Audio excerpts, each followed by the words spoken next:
Wherever you go, whatever you do, throw a little at it. Omax, Vest and Briefs. கடந்த 9ஆம் தேதி அசாம், கேரளா, புதுச்சேரி ஆகிய மாநிலங்களில் சட்டமன்ற தேர்தல் நடந்தது. வரும் ஏப்ரல் 23ஆம் தேதி தமிழ்நாட்டில் வாக்குப்பதிவு நடைபெற இருக்கிறது. மேற்கு வங்கத்தில் ஏப்ரல் 23, 29 ஆகிய தேதிகளில் 2 கட்டங்களாக தேர்தல் நடைபெற இருக்கிறது. மேற்கு வங்கத்தில் 3வது முறையாக ஆட்சியில் இருக்கும் மம்தா பானர்ஜி 4வது முறையாக ஆட்சியை தக்கவைத்துக் கொள்ள தீவிர பிரச்சாரத்தை மேற்கொண்டுள்ளார். மேற்கு வங்கத்தில் ஆக்கப்பூர்வமான எதிர்க்கட்சியாக செயல்பட்டு வரும் பாஜக முதல் முறையாக ஆட்சியை கைப்பற்ற தீவிரமாக செயல்பட்டு வருகிறது. ஒரு மாநிலத்தின் எதிர்காலத்தை வடிவமைப்பதில் அம்மாநில மக்களின் பங்களிப்பு முக்கியமானது என்பதால் மாநிலம் முழுவதும் வீடு வீடாகச் சென்று பொதுமக்களின் பிரச்சினைகளையும் எதிர்பார்ப்புகளையும் கேட்டறிந்து அவர்களிடமிருந்து 8 லட்சத்திற்கும் அதிகமான ஆலோசனைகளை பெற்று பாஜக தனது தேர்தல் அறிக்கையை ஒரு சமூக ஒப்பந்தமாக தயாரித்திருக்கிறது. இதன் தொடர்ச்சியாக கொல்கத்தாவில் பாஜகவின் தேர்தல் அறிக்கையை அக்கட்சியின் மூத்த தலைவரும் மத்திய உள்துறை அமைச்சருமான அமித்ஷா வெளியிட்டுள்ளார்.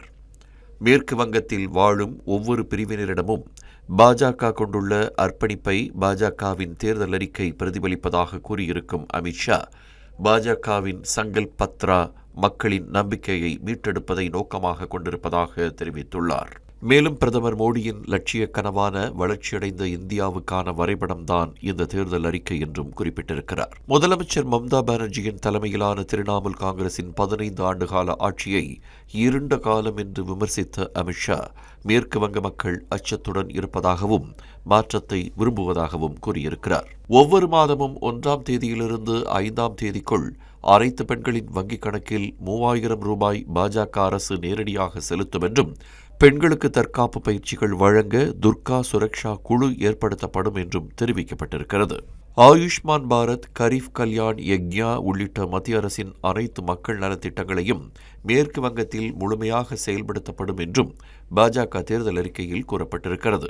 அனைத்து அரசு ஊழியர்களுக்கும் ஓய்வூதியதாரர்களுக்கும் அகவிலைப்படி கிடைப்பது உறுதி செய்யப்படும் என்றும், ஆட்சி அமைத்த 45 நாட்களுக்குள் 7வது ஊதிய குழுவின் பரிந்துரைகள் அமல்படுத்தப்படும் என்றும் தெரிவிக்கப்பட்டிருக்கிறது. குர்மாலி மற்றும் ராஜ் போங்சி சமூகங்களை பட்டியலிடப்பட்ட பழங்குடியினராக இந்திய அரசியலமைப்பின் 8வது அட்டவணையில் சேர்க்கப்படும் என்றும், வந்தே மாதரம் அருங்காட்சியகம் அமைக்கப்படும் என்றும் கூறப்பட்டிருக்கிறது. அடுத்த 5 ஆண்டுகளில் 1 கோடி வேலை வாய்ப்புகள் உருவாக்கப்படும் என்றும், மாநில அரசு வேலை வாய்ப்புகளில் பெண்களுக்கு 33% இடஒதுக்கீடு வழங்கப்படும் என்றும் கூறப்பட்டிருக்கிறது. ஆட்சிக்கு வந்த 6 மாதங்களுக்குள் வங்கத்திலும் பொது சிவில் சட்டம் நடைமுறைப்படுத்தப்படும் என்றும், சட்டவிரோத ஊடுருவல் மற்றும் பசு கடத்தல் தடுக்கப்படும் என்றும், மணல் கடத்தலை தடுக்க சிறப்பு அதிரடிப்படை உருவாக்கப்படும் என்றும் கூறப்பட்டிருக்கிறது. இதில் ஜீரோ டாலரன்ஸ் என்ற அணுகுமுறை கடைபிடிக்கப்படும் என்றும் உறுதியளிக்கப்பட்டிருக்கிறது. கட்சி வித்தியாசமில்லாமல் கடந்த காலங்களில் மேற்கு வங்கத்தில் நடந்த அரசியல் வன்முறைகள் குறித்து ஓய்வு பெற்ற உச்சநீதிமன்ற நீதிபதி தலைமையில் ஆணையம் அமைத்து விசாரணை நடத்தப்பட்டு தண்டனை வழங்கப்படும் என்று தெரிவிக்கப்பட்டுள்ள பாஜக தேர்தல் அறிக்கையில் ஊழல் ஒழிப்பு, அரசியல் வன்முறை தடுப்பு மற்றும் சட்டம் ஒழுங்கை மீட்டெடுத்தல் ஆகிய 3 முக்கிய அம்சங்கள் குறித்து 3 வெள்ளை அறிக்கைகள் வெளியிடப்படும் என்றும் தெரிவிக்கப்பட்டிருக்கிறது. மேலும் மாநிலத்தில் சட்டம் ஒழுங்கு மிக்க ஊழலற்ற ஆட்சி வழங்கப்படும் என்றும் உறுதியளிக்கப்பட்டிருக்கிறது. மம்தா பானர்ஜியின் ஆட்சியில் இழந்த பெருமையை மேற்கு வங்கம் மீட்டெடுப்பதற்கான ஒரு அடையாளமாக வரும் ஏப்ரல் 15 முதல் மே 9ஆம் தேதி வரையிலான காலகட்டத்தை மேற்கு வங்கத்திற்கான தொலைநோக்கு செயல்திட்ட காலமாக பாஜக வகுத்திருக்கிறது.